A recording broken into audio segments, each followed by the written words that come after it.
नमस्कार, मैं हूं ममता सिंह। आप देख रहे हैं वर्ल्ड इंफॉर्मेशन न्यूज। चलिए शुरुआत करते हैं इस वक्त से जुड़ी हुई खास बड़ी और विशेष खबरों से।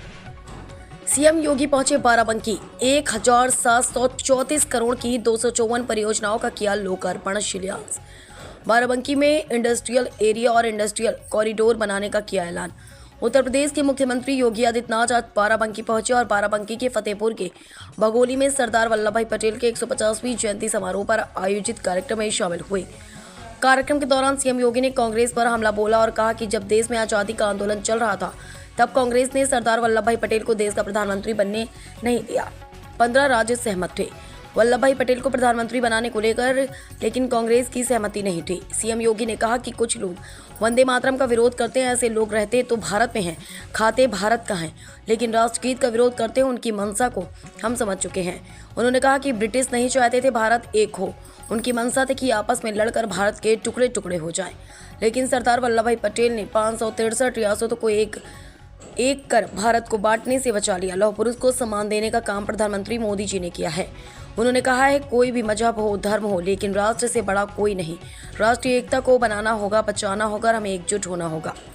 मुख्यमंत्री योगी आदित्यनाथ ने 1734 करोड़ की 254 परियोजनाओं का लोकार्पण और शिलान्यास किया। इसके साथ ही बाराबंकी के कुर्सी क्षेत्र में 232 एकड़ में औद्योगिक क्षेत्र और हैदरगढ़ विधानसभा में पूर्वांचल एक्सप्रेसवे के पास 220 हेक्टेयर में इंडस्ट्रियल कॉरिडोर बनाने की घोषणा की।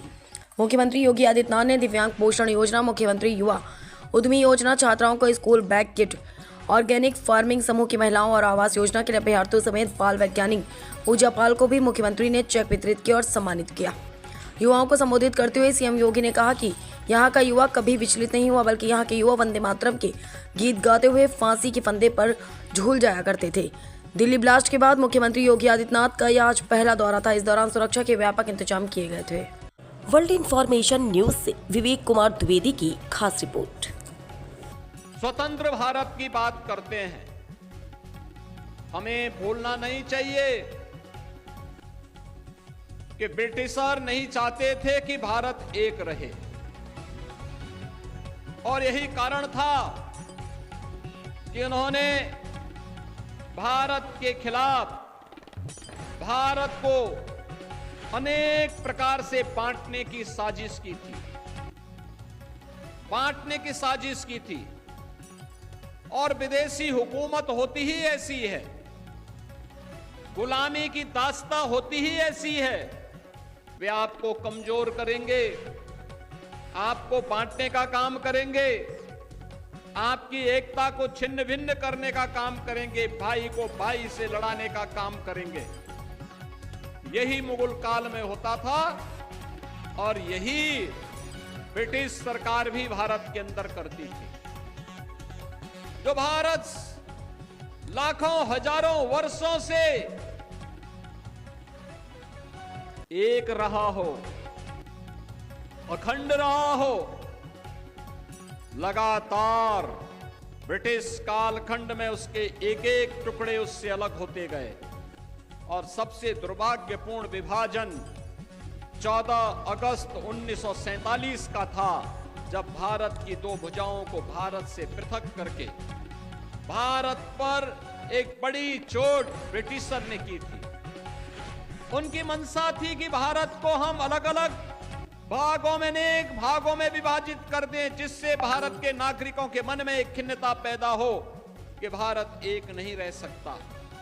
बहनों और भाइयों, ये लोग लोह पुरुष को क्या सम्मान दे पाते,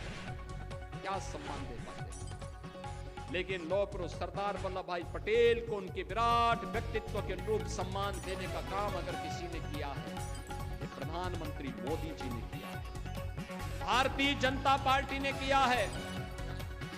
बाबा साहब भीमराव अंबेडकर को सही मायने में सम्मान देने का काम किसी ने किया है तो यह भारतीय जनता पार्टी और प्रधानमंत्री मोदी जी ने किया है। आपने देखा होगा, बाबा साहब भीमराव अंबेडकर को भारत रत्न देने का कार्य रहा हो, या बाबा साहब भीमराव अंबेडकर से जुड़े हुए पंच तीर्थों के विकास के लिए कार्य, मऊ जहां उनका जन्म हुआ था वहां भव्य स्मारक का निर्माण भारतीय जनता पार्टी की सरकार ने किया। बाबा साहब ने इंग्लैंड में उच्च शिक्षा जिस भवन में रह करके अर्जित की थी, उस भवन में जब ब्रिटिश सरकार उसको बेच रही थी, तो भारत से प्रधानमंत्री मोदी जी ने टीम भेज करके उस भवन को खरीदा। उस भवन में बाबा साहब भीमराव अंबेडकर की स्मारक बनाने के साथ ही अनुसूचित जाति जनजाति के छात्रों को उच्च शिक्षा के लिए एक शोध केंद्र के रूप में से विकसित करने का काम भी इंग्लैंड की धरती पर किया है। कोई मत हो, कोई मजहब हो, कोई जाति हो, और राष्ट्र से बढ़कर के नहीं हो सकता। याद रखना, हम सब के लिए राष्ट्र प्रथम होना चाहिए। राष्ट्र सुरक्षित है तो हम भी सुरक्षित हैं। राष्ट्र एक है तो हम भी एक हैं। राष्ट्रीय एकता के मार्ग में सबसे बड़ी बाधा यही है जो वंदे मातरम के मार्ग में बाधा है, यही बाधा है। और इनको पहचानो, इन चेहरों को पहचानो जो शासकीय योजना में हड़पने की होड़ में पहली लाइन में खड़े होते हैं, लेकिन जब वंदे मातरम गाने की बात होती है तो कहते हैं कि नहीं, हम नहीं गाएंगे। बहनों और भाइयों, मैं तो आप सबसे कहूंगा, हमें राष्ट्रीय एकता के मार्ग की इन बाधाओं को दूर करना होगा। ये जातिवाद की राजनीति, परिवारवाद की राजनीति, क्षेत्रवाद की राजनीति, मत और मजहब के नाम पर विभाजन, समाज में किसी भी प्रकार की उस दुष्प्रवृत्ति को जो भाई को भाई से लड़ाने की, जाति को जाति के साथ लड़ाने की, एक क्षेत्र को दूसरे क्षेत्र से लड़ाने की, किसी दुराभिसंधि पर आधारित हो, उसको कतई हमें स्वीकार नहीं करना चाहिए। साथ एक ही वर्ष में इतनी तिथियां, और यह महज संजोग नहीं कि इस वर्ष की शुरुआत में हम सब ने प्रयागराज में महाकुंभ का भी दर्शन किया था, और अभी 25 नवंबर को अयोध्या में 500 वर्षों की गुलामी को समाप्त करने के उपरांत भगवान श्री राम के भव्य मंदिर निर्माण के उपरांत अब उस पर भगवा केसरिया झंडा लहराता हुआ दिखाई देगा। 25 नवंबर को प्रधानमंत्री मोदी जी का आगमन स्वयं भी अयोध्या की धरती पर होने जा रहा है।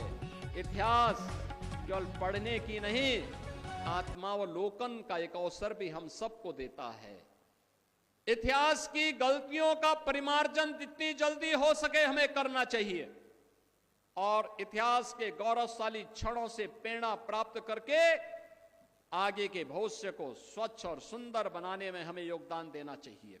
और इसीलिए हम सब आज आपके बीच में आए हैं। आज भारत एक नए भारत के रूप में हम सबके सामने है। आपने देखा होगा, प्रधानमंत्री मोदी जी के नेतृत्व में पिछले 11 वर्ष में भारत की जो यात्रा निकल रही है, बहुत शानदार यात्रा के साथ भारत आगे बढ़ा है। बहुत शानदार यात्रा।